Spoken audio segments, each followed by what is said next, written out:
عقبەی کوڕی عامرە فەرمێ جارێکیان کە چوومە ناو مزگەوتەوە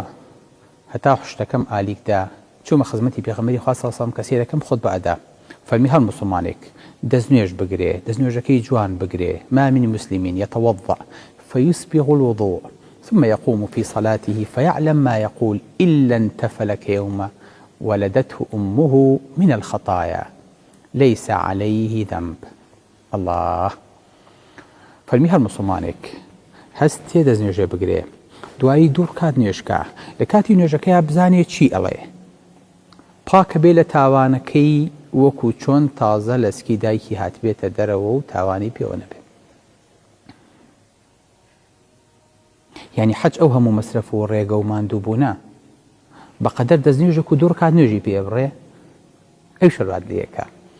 بۆیە سەرتە تاشیت و جلێکی سپی لە بەرەکەی چکە تازە ئێستا تۆ قومات کراویت و سەرتە تاشن و ئێستاکەنە حالیان عەقیقەت بۆکەن تۆ تازە لە دایک بوویتەوە بەڵام نوێژ بە دوور کات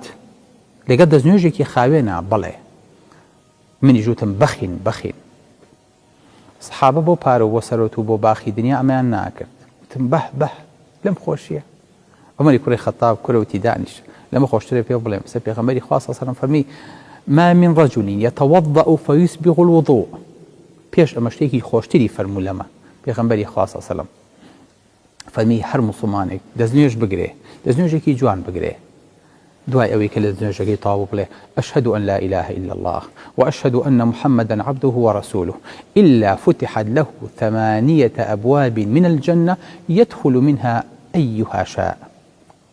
ئەمەش دەی بە ئەبوو بەکر داوە پێغەمبەری خوا صلی الله علیه و سلم بەیەمەشێدا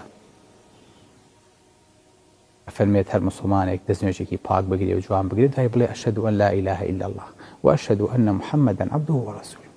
هەر هەشتێکرێتەوە ئەوەی خۆماڵین بەهەشت یعنی بەهەشت دەرگا چیتە ژوورەوە ئەم هەر هەشت دەرگاکەی بۆ کرێتەوە سبحان الله.